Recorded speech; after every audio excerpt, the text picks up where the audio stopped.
Subscribe करें हमारे channel Amor Mathematics को एंड लेटेस्ट वीडियो नोटिफिकेशन के लिए इस बेल आइकन को दबाएं। Hello friends, welcome to Amor Mathematics. एमोर मैथमेटिक्स में आप सबका स्वागत है। गाइज, रेलवे 15 दिसंबर से आपका एग्ज़ाम कंडक्ट कराने वाला है, ठीक है। तो बहुत सारे लोगों के कमेंट आए थे। एक हमने वीडियो बनाई थी कि आपका जो एडमिट कार्ड है वो दिसंबर के फर्स्ट सप्ताह में आ जाएगा। ऐसा जो है गोरखपुर रेलवे जोन जो है उसने बताया था, गोरखपुर भर्ती बोर्ड ने, कि हमारा जो एडमिट कार्ड है वो हम लोग जारी कर देंगे दिसंबर के फर्स्ट वीक में। ऐसा ही कुछ अजमेर से भी न्यूज़ आई थी, वहाँ के जो न्यूज़पेपर है वहाँ के माध्यम से। आज हम देखेंगे गाइस ऑफिशियल जो नोटिस देखेंगे कि आपकी कौन सी परीक्षा 15 दिसंबर से कराई जाने वाली है। एनटीपीसी की होगी या ग्रुप डी की होगी। 3 परीक्षाओं के टेंडर आपके निकले हुए रेलवे से, एक एनटीपीसी के, एक ग्रुप डी के और एक मिनिस्ट्रियल पोस्ट के, ठीक है। तो तीनों में से 15 दिसंबर में कौन सी परीक्षा होगी, कौन सी परीक्षा बाद में होगी, उसी की ऑफिशियल नोटिस में हम लोग देख लेते हैं। तो चलिए हम चलते हैं रेलवे के ऑफिशियल साइट से और देखते हैं कि कौन सी परीक्षा आपकी पहले होगी जिसका एग्ज़ाम 15 दिसंबर से होने वाला है। हेलो फ्रेंड्स, तो हम आ गए हैं इस रेलवे के ऑफिशियल साइट पे। ये रेलवे का ऑफिशियल साइट है जहाँ से रेलवे अपने सारे के सारे टेंडर निकालता है, ठीक है। तो हम देख लेते हैं जो हमारा जो एग्ज़ाम है उसके टेंडर ये कैसे कैसे कौन कौन से हैं, ठीक है। सबसे पहले तो आप लोगों को पता होगा कि 3 परीक्षाएं आपकी होनी हैं रेलवे के द्वारा।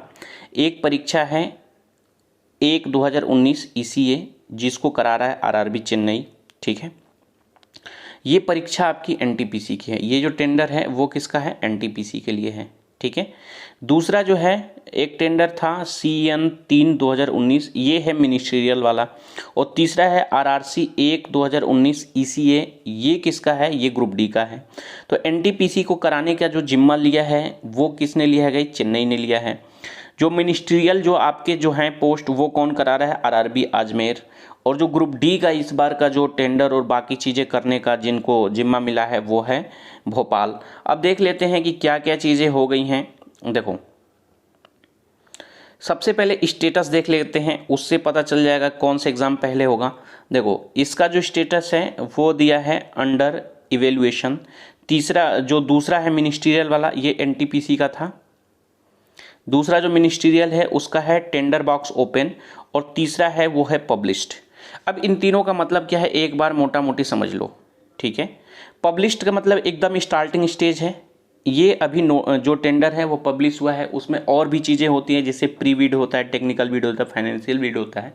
इतना आपको समझने की ज़रूरत नहीं है। आप ये समझ लो कि अभी ये पहले स्टेज में है, अभी इसका टेंडर जारी हुआ है और इसकी जो डेट दी गई है 2/11/2020, ठीक है। ये जो है अंडर इवेल्युएशन है। टेंडर जब हो जाता है उसके बाद से उसकी जैसे आपके एप्लीकेशन की स्क्रूटनी होती है, वैसे टेंडर में भी देखा जाता है, कुछ गलती होती है तो उसको सुधारा जाता है। फिर उसको जो कंपनी टेंडर लेती है उसमें कुछ अपनी तरफ से रेलवे बोर्ड कुछ जो सुझाव देना होता है, बाकी वो सारी चीज़ें होती हैं। तो ये इवेल्युएशन में है। और टेंडर बॉक्स ओपन मतलब जो मिनिस्ट्रियल वाला है उसका बॉक्स ओपन हो गया है, यानी कि ये फाइनल स्टेज में आ गया है। तो तीनों के स्टेज आपको पता चल गए। सबसे पहला जो है ये सबसे इनिशियल स्टेज में है, ये अंडर इवेल्युएशन है, और इसका जो है ये फाइनल स्टेज में है।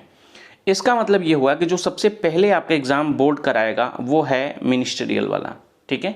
मिनिस्ट्रियल का एग्जाम सबसे पहले होगा। उसके बाद से जो आपका एग्जाम होने की संभावना वो है एनटीपीसी का, और उसके बाद से आपका है ग्रुप डी का।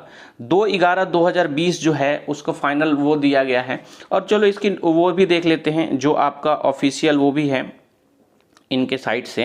देखो, एनटीपीसी के लिए अगर आप यहाँ से ओपन करोगे ये साइट, चूँकि हम ऑफिशियल साइट पे हैं, यहाँ से देखो हमने बताया था एनटीपीसी के कौन करा रहा है? आरआरबी चेन्नई करा रही है। क्लोजिंग डेट इसकी 5/10/2020 थी, किस चीज़ की? टेंडर की। और इसमें क्या हो गया है? टेक्निकल बीड अंडर इवेल्युएशन है, financial bid yet to open है। फाइनेंशियल बीड के बाद से वो जो टेंडर होता है वो दे दिया जाता है। तो ये इसके टेक्निकल बीड के बाद ही आएगा, यानी कि ये दूसरे स्टेज में है, ठीक है।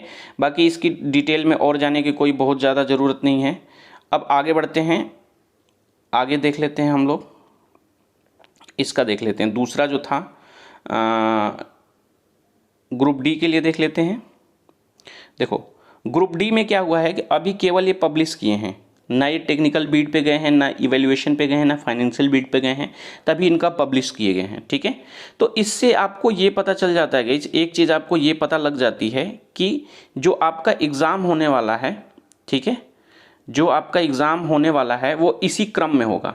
ठीक है, सबसे पहले जो होगा आपका एग्ज़ाम वो मिनिस्ट्रियल का होगा, यानी कि 15 दिसंबर से जो आपका एग्ज़ाम होने वाला है वो मोस्ट प्रोबेबली मिनिस्ट्रियल का होगा।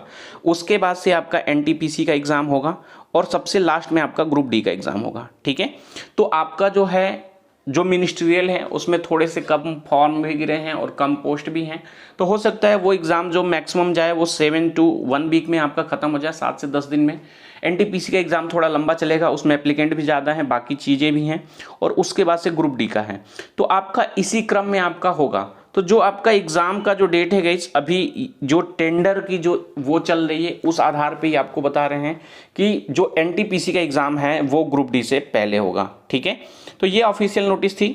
अगर आपको वीडियो पसंद आई हो तो वीडियो को लाइक कर देना, और ये चीज़ें आप जो खुद भी जो इसका ऑफिशियल साइट है जो टेंडर वाला, वहाँ पे जाके देख लेना, तो ये सारी चीज़ें वहाँ पे पड़ी हुई हैं। ठीक है, जो लोग नए हो गए चैनल को सब्सक्राइब कर लेना, वीडियो को लाइक कर देना, शेयर कर देना, और जो भी इन्फॉर्मेशन होगी ग्रुप डी और रेलवे से रिलेटेड वो हम आपको लेके आते रहेंगे। इस वीडियो में इतना ही। वीडियो देखने के लिए आप लोगों का बहुत बहुत धन्यवाद। Thank you.